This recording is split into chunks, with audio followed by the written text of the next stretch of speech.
ایمان دیا، اگرچہ پہننے کو کپڑے ڈھنگ کے نہیں ہیں لیکن اللہ نے ایمان دیا ہے، اس لیے کہ ایمان کی دولت ہی وہ ہے جو صحرا سے نکل کر کے روما کے تخت کو پلٹ دیا گیا تھا۔ آپ کو پتا ہے وہ 313 نہتے صحابہ جن کے پیروں میں چپل نہیں، پیبند لگے کپڑے ہیں، ایک کھجور کی گٹلی پر 10 لوگ فاقہ کر لیتے تھے، لیکن جب وہ نکلتے تھے تو کیسر و کسرا بھی کانپتے تھے۔ وہ ایمان کی دولت تھی جو حکومتیں سرنگو ہوتے چلی گئی ان کے سامنے۔ آج بھی ڈر ہے تو تمہاری ٹوپیوں سے نہیں، قوم کو ڈر ہے تو وہ داڑیوں سے نہیں، صرف اور صرف تمہاری شکلوں سے نہیں، جس دنیا کو ڈر ہے وہ تمہارے اندر موجود ایمان کی دولت۔ آپ کو پتا ہے، ویسے میں آپ کو بتاؤں گا، چہرے دکھنے والے سفید لباس کے اونچے پاجامے اور لمبے کرتے بہت ساری تعداد میں دکھتے ہیں، لیکن ان سے کسی کو خوف بھی نہیں ہے، ڈر ہی نہیں ہے۔ اسرائیل جیسا ملک بھی کہتا ہے اس جماعت سے ہم کو کوئی ضرر نہیں،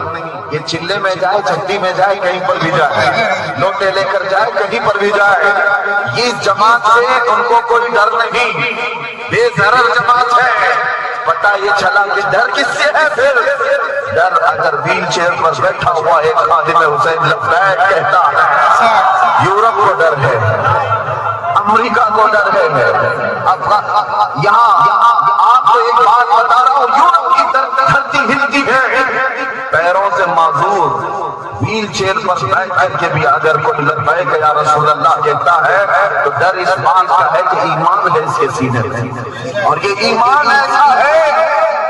کہ میں نے شروع میں ہی یہ جملہ کہا ہے کہ ایک بار اگر یہ قوم کھڑی ہو گئی تو اسے بٹھانا مشکل ہو جائے گا، ایک بار اگر یہ ہوش اڑا گئی تو اچھے اچھوں کے ہوش اڑا دیتی ہے۔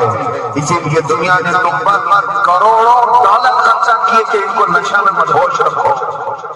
ہر مسلمان محلہ نشہ سے جوجھ رہا ہے، ہر علاقہ جہاں پر ہم جا کر دیکھتے ہیں سب سے بڑی شکایت لوگوں کی ہے ہمارے بچے نشہ میں ایڈکٹ ہو چکے، چرس، گانجا، افیون، کوکین، ہیروئن، پتہ نہیں کیا کیا آ گئی ہمارے محلوں میں۔ دنیا دیدہ بدانس تک تمہارے محلوں تک یہ پہنچائی ہے۔ تم کیا سمجھتے ہو کہ صرف مسلمان دل دادا ہو گئے؟ ارے بڑی بڑی طاقتیں پیچھے لگی ہوئی ہیں اس کے، سزائیں 20-20 سال کی یہاں رکھی گئی ہیں، اس کے باوجود پورا کا پورا علاقہ کیسے ڈوب جاتا ہے نشہ میں۔ آپ کو پتا ہے اس کے پیچھے بڑی طاقتیں محنت کرتی ہیں کہ نشہ بیچنے والا ان کا ہو، لینے والا ان کا ہو، کرنے والا بھی ان کا ہو، تباہ ہر ان کے ہو۔ وجہ یہ ہے کہ یہ جب جب ہوش میں آئیں گے، جب جب ہوش میں آئیں گے، تاریخ بتاتی ہے کہ ایک بار ہوش میں آ گیا تو صلاح الدین نکل جاتا ہے، ہوش میں آیا تو شہاب الدین نکل جاتا ہے، ہوش میں آیا تو اورنگزیب آ جاتا ہے۔